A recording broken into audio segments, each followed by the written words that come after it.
जो जानकारी मेरे मुताबिक जो मेरे पास है उसके मुताबिक पिछले 24 घंटे के अंदर, आज 4 अप्रैल है, यानी 3 से 4 अप्रैल के बीच में 24 घंटे में ईरान ने 250 मिसाइल्स फायर किए अलग अलग जगह।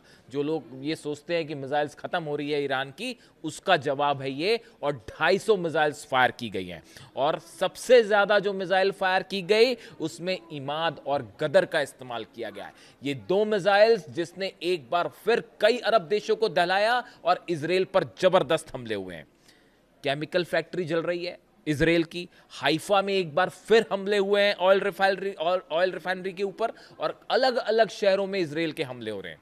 लेकिन इस बीच 2 खबरें ऐसी हैं जिसका मैं जिक्र करना चाहूंगा।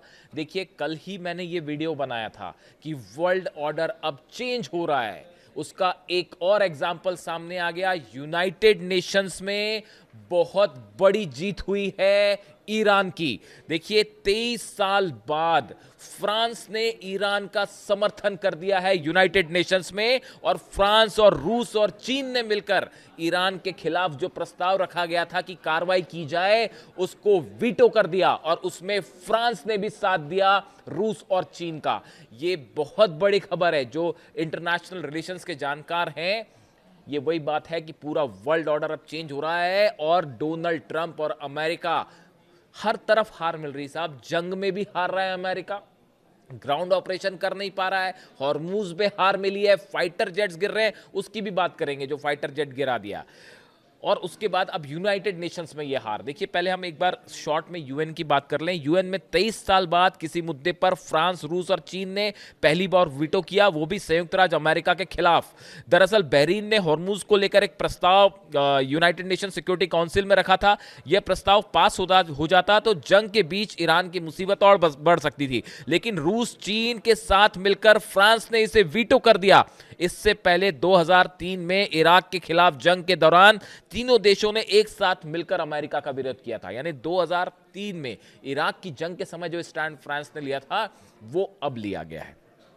इसकी एक बड़ी वजह है, अमेरिका के राष्ट्रपति डोनाल्ड ट्रंप ने फ्रांस को लेकर कई बार टिप्पणियां की, उनके राष्ट्रपति का मजाक उड़ाया। ये बिल्कुल वैसे ही है जैसे कि मोहम्मद बिन सलमान के साथ किया गया। वो डोनाल्ड ट्रंप ने जिस तरह से उन पर कमेंट किया था, उसी तरह की बातें जो है उन्होंने फ्रांस के राष्ट्रपति का उन्होंने मजाक उड़ाया। उसके बाद से जो है दूरियां बढ़नी शुरू हो गई थी नेटो को लेकर। एक तो नेटो की हालत ऐसी कि नेटो खत्म माना जा रहा है, नेटो जो है खत्म माना जा रहा है, और ये अमेरिका की हार में एक और तमगा जो है वो जुड़ चुका है।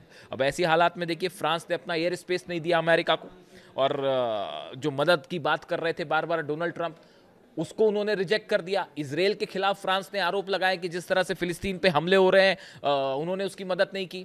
इसराइल के लिए अपना एयर स्पेस फ्रांस ने बंद कर दिया। इस तरह की तमाम बातें हैं, और खबर यह भी है कि ईरान ने जो है फ्रांस के एक जहाज को हॉर्मुज से निकलने की अनुमति भी दी। इसीलिए ये सब कारणों से फ्रांस भी अब ईरान के साथ है। देखिए, अब ये इंपॉर्टेंट क्यों है इंटरनेशनल रिलेशंस में। ईरान, देखिए, आप ईरान की विदेश नीति की आप बात करें, ईरान ने जब भी पहले बात की न्यूक्लियर टॉक्स जो हो रही थी अमेरिका के साथ, ईरान ने बड़े सदे हुए तरीके से अपनी बात सामने रखी, कि सिविलाइज्ड कंट्री की तरह अपनी बात सामने रखी। हमला तो अमेरिका ने किया था, बात के दौरान इसराइल ने किया था, ईरान तो बातचीत कर रहा था, तो गलती किसकी थी आप खुद बताइए। अब ऐसी सिचुएशन में एक बार फिर इस समय ईरान के सामने यह है चैलेंज कि इंटरनेशनल लेवल पे समर्थन हासिल किया जाए, और पूरी दुनिया ये महसूस कर रही है। देखिए, आज डोनाल्ड ट्रंप अलग थलग पड़े हुए हैं, अमेरिका में उनका भयंकर विरोध हो रहा है, अरब ने साथ छोड़ दिया है, वो पुतिन से बात कर रहे हैं, चीन और रूस ने तो मन बना लिया है कि इस बार मिलके जो है वो घेर लिया जाए।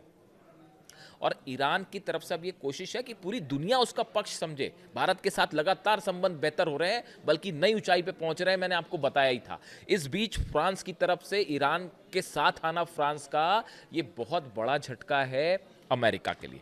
इसके अलावा देखिए, एक बड़ी बात मैं आज फिर करना चाह रहा हूं।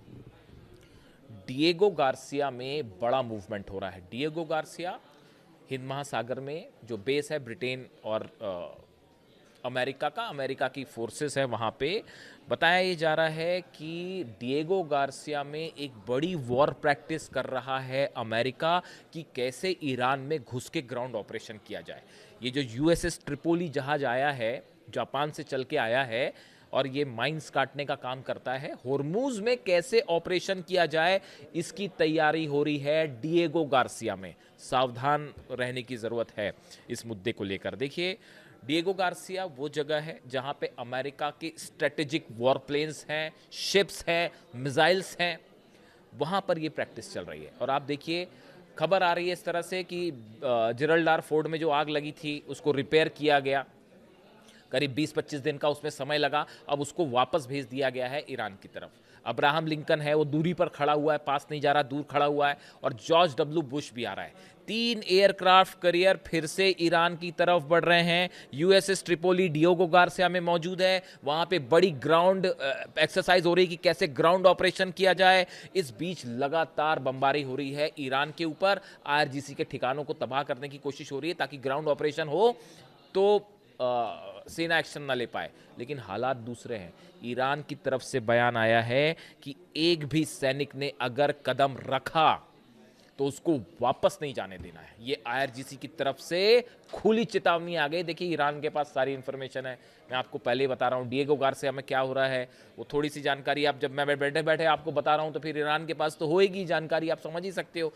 चीन के सैटेलाइट्स नज़र रखे हुए हैं, रशिया के सैटेलाइट्स नज़र रखे हुए हैं, कौन सा जहाज़ कहाँ उतर रहा है, सब जानकारी ईरान के पास है। ईरान को पता है ये डिएगो गार्सिया में क्या हो रहा है। बहुत सारी खबरें मैं आप तक वो पहुंचाने की कोशिश कर रहा हूं जो आपको नॉर्मल मीडिया में सामने नहीं मिलेगी, जो आपको कई जगह से रिसर्च करके निकालनी होगी।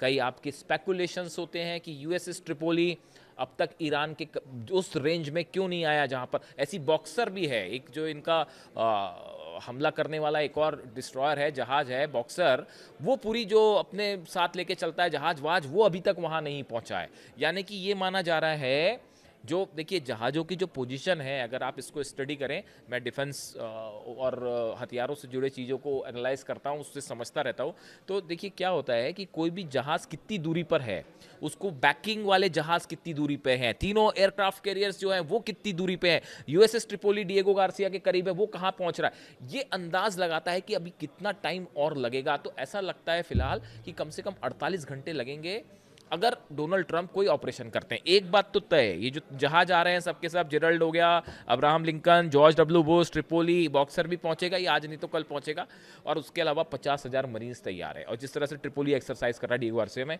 ये निश्चित माना जा रहा है कि डोनाल्ड ट्रंप जो है वो अपनी हार से फ्रस्ट्रेशन में कोई ना कोई ऑपरेशन करेंगे ईरान में, ये तय माना जा रहा है। जो एक्सपर्ट्स हैं वो मान के चल रहे हैं।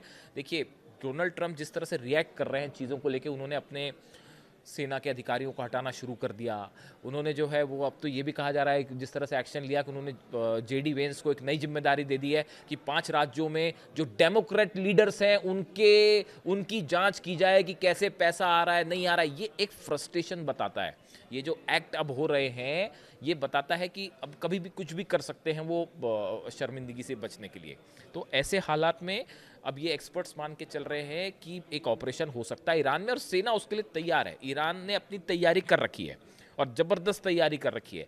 जो फाइटर जेट गिरा F-15 अमेरिका का, देखिए इससे शर्मनाक स्थिति नहीं होती है। कोई भी फाइटर जेट गिर जाए F-15 के लेवल का, उसको ईरान के डिफेंस सिस्टम ने मार गिराया। कई लोग मुझसे सवाल पूछ रहे थे। देखिए, मैंने ये वीडियोस जब बनाने शुरू किए, जंग शुरू हुई उसके पहले मैंने एक वीडियो बनाया था कि इस बार ईरान अपने डिफेंस सिस्टम से बड़ा सरप्राइज देगा, इस तरह की बात थी। देखिए, मेरे पास जो जानकारियां थी वो इस तरह की थी कि चाइना का अपना डिफेंस सिस्टम है, और रशिया ने भी शायद S-400 की कुछ यूनिट्स प्रोवाइड की है, शायद पूरी प्रोवाइड नहीं की। उसकी भी वजह मैंने एक आपको बताई थी कि यूक्रेन को टॉम हॉक नहीं दिया तो शायद प्रोवाइड नहीं हुआ। इस तरह की चीज़ें होती हैं कई बार वॉर में। तो अब देखिए, लेकिन ये ज़रूर था कि ईरान ने अपने डिफेंस पे काम किया है। अब अपने उन्होंने टेक्नोलॉजी मिली, उन्होंने खुद अपना डेवलप किया आईआरजीसी ने, या जो भी रहा हो, बट अमेरिका के फाइटर जेट्स जिस तरह से गिरे हैं, इसमें कोई शक नहीं है कि ईरान ने बेहतरीन एग्जाम्पल पेश किया है डिफेंस सिस्टम का। पायलट्स जो हैं वो सेना के कब्जे में हैं, वो आपको पता ही है। और जिस तरह से कल ये पूरा घटनाक्रम हुआ बड़ा इंटरेस्टिंग था, डॉग फाइट की। वो जो है पहले तो प्लेन गिरा, उसके बाद वो पायलट इजेक्ट हुआ, फिर उसके बाद IRGC की तरफ से कहा गया कि कुछ लोगों ने उनको पकड़ने की कोशिश की, तो ईरान की सेना ने अपील की कि उस पायलट को नुकसान ना पहुंचाया जाए।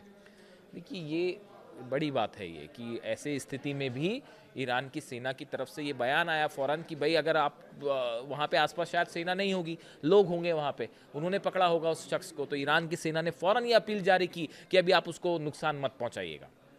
स्टैंडर्ड हर शख्स के अपने बरकरार रखने पड़ते हैं। ईरान की सेना वो सेना नहीं है कि 165 बच्चों को जो है हमला कर दिया। याद रखिएगा इस बात को कि किसने 125 बच्चों की जान ली, कौन अस्पतालों पर हमले कर रहा है, इसका भी ध्यान रखा जाना चाहिए। तो खैर अब उसके बाद वो ये ऑलरेडी जो है एक बड़ा झटका है अमेरिकन एयरफोर्स के लिए, जिस तरह से पायलट का पकड़ा जाना। और अब सही संख्या पता नहीं कि कितने प्लेन्स गिर चुके हैं, 25 से ज़्यादा हो चुके हैं। जो जानकारियां हैं बहुत सारी सामने नहीं आई है, उसके नंबर्स जब सामने आएंगे तब पता चलेगा। वैसे ही इसराइल को भी बड़ा झटका पड़ा है। जो मेरी जानकारी के मुताबिक वहाँ पे बड़े सारे प्लेन्स ऐसे थे जो कि एयर बेसिस पर खड़े थे, जिनको तबाह कर दिया गया है। तो ये जो नंबर ऑफ पायलट्स जब जंग के बाद सामने आएगा, मैं बार बार कहता हूँ जंग के बाद जब कब खत्म होगी, मुझे तो अभी दूर दूर तक कहीं एंड नहीं दिखाई दे रहा कि कहाँ पे ख़त्म होगी जंग। और वो जो है जब आपके पास टोटल नंबर्स आएंगे आप हैरान रह जाएंगे कि ईरान ने जो है वो कितना बड़ा झटका दे दिया। तो देखिए, हाँ, बात हम एक बार फिर से आए इस पे, डिएगो गार्सिया से जो ये मूवमेंट है। अब सवाल ये है कि अगर डिएगो गार्सिया से कोई ऑपरेशन आप लॉन्च करते हैं तो कैसे होगा। देखिए, एक तो ये है कि आपने हैवी बम्बार्डमेंट किया, वो ऑलरेडी हो रहा है। जिस तरह से आपने देखा ईरान के ब्रिज पर हमला करना, ईरान के स्ट्रैटेजिक लोकेशंस पर हमला करना, उसके अलावा अब ऐसे जगह हमले हो रहे हैं, पुल पर हमला कर दिया, अस्पताल पर हमला कर दिया, कहीं इंफ्रास्ट्रक्चर को। ये फ्रस्ट्रेशन दिखाता है। यही बात अब्बास अराक्ची कह रहे हैं कि अमेरिका की नैतिक हार है, मॉरल हार। तो जब किसी का मॉरल हो तब उसकी मॉरल हार हो। मैं इस बात पे ईरान के विदेश मंत्री से थोड़ा असहमत हूँ कि ईरान के विदेश मंत्री कह रहे हैं कि ये मॉरल लॉस है, एक हार है, मॉरल डिफीट है ये। तो मॉरल डिफीट तो उस शख्स की होगी ना जिसके पास कोई मॉरल हो, जो 165 बच्चों को शहीद कर दे रहा है, जो सुप्रीम लीडर को निशाना बना दे रहा है, जो अस्पतालों पे हमले कर रहा है, यूनिवर्सिटी पे हमले कर रहा है। उनकी क्या मॉरलिटी होगी साहब, आप ही बताइए, इज़न्ट इट। तो अब देखिए, अब मामला ये है कि जो एक्सपर्ट्स बता रहे हैं, मैंने कल बड़ी चर्चा की इस पे, कि एक बड़ा बम्बार्डमेंट होगा और उसके बाद हॉर्मूज में केशम आइलैंड को कब्जा करने की कोशिश हो सकती है। केशम आइलैंड के पास कल भी काफ़ी मूवमेंट हुआ। आप देखिए, अमेरिकन जेट्स वहाँ पे आ रहे हैं, बम बरसा रहे हैं। हॉर्मूज के एंट्री पॉइंट, एग्जिट पॉइंट में एक बार बता चुका हूँ आपको, दोनों एंट्री एग्जिट पर एक साथ हमला। उसके बाद मूसा आइलैंड पे, इसमें यूएई का भी कुछ रोल हो सकता है, उस पर भी नज़र रखने की ज़रूरत है। ईरान ने नज़रें बनाई हुई हैं, इसी वजह से वो यूएई पर हमले हो रहे हैं। वो आप देख ही रहे हैं कि यूएई पे जो हमले इसी वजह से है। ईरान ने जो एम्प्टिव स्ट्राइक, अच्छा हाँ, ये प्री एम्प्टिव स्ट्राइक याद है आपको, जंग के पहले बार बार ईरान कह रहा था हम प्री एम्प्टिव स्ट्राइक करेंगे, प्री एम्प्टिव स्ट्राइक करेंगे। ये जो यूएई पर हमले हो रहे हैं, वो ईरान ने उसको पहले ही वार्निंग दे दी है कि देखिए ऐसा है, बीच में कूदने की ज़रूरत नहीं है, आप सीमा में रहें। अगर आप जंग में कूदेंगे तो फिर अभी जितनी मिसाइल गिर रही हैं उसकी दुगनी गिरेगी, फिर आप हिसाब समझ लो फिर। तो ये खबरें हैं इस तरह की कि यूएई जो है वो मदद कर सकता है मूसा आइलैंड पर, और केशम पे हमले पे मदद हो सकती है। तो ये दो आइलैंड्स हैं जिसको लेकर टारगेट किया जा सकता है। पैराट्रूपर्स से फोर्सेस उतर सकती हैं। पहले इस तरह की बात थी कि यूरेनियम के लिए अंदर घुस के हमला होगा, वो तो नहीं हो रहा, बड़ा ही मुश्किल है वो तो ऐसा है कि बिल्कुल, मतलब उसके लिए जो जितनी तैयारी चाहिए वो सिचुएशन में अमेरिकन फोर्सेस है ही नहीं।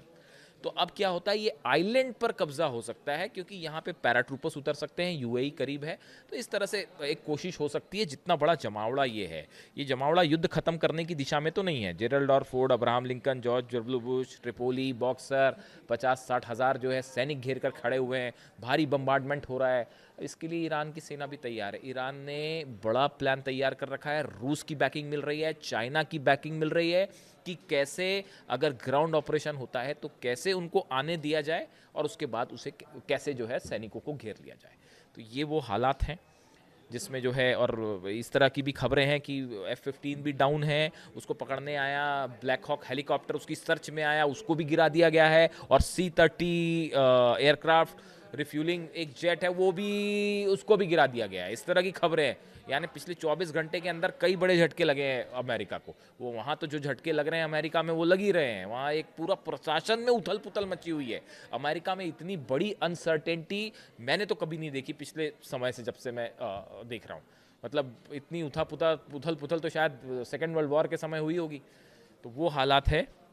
और कुल मिला के यूनाइटेड नेशंस में भी, जहां से हमने बात शुरुआत की थी, बहुत बड़ी जीत है ये ईरान की, कि फ्रांस का समर्थन हासिल कर लेना और ईरान के खिलाफ जो है वो जो एक्शन होने वाला था, बहरीन ने इसको शायद लीड किया था और बहरीन ने प्रस्ताव रखा था कि ईरान के खिलाफ एक्शन हो।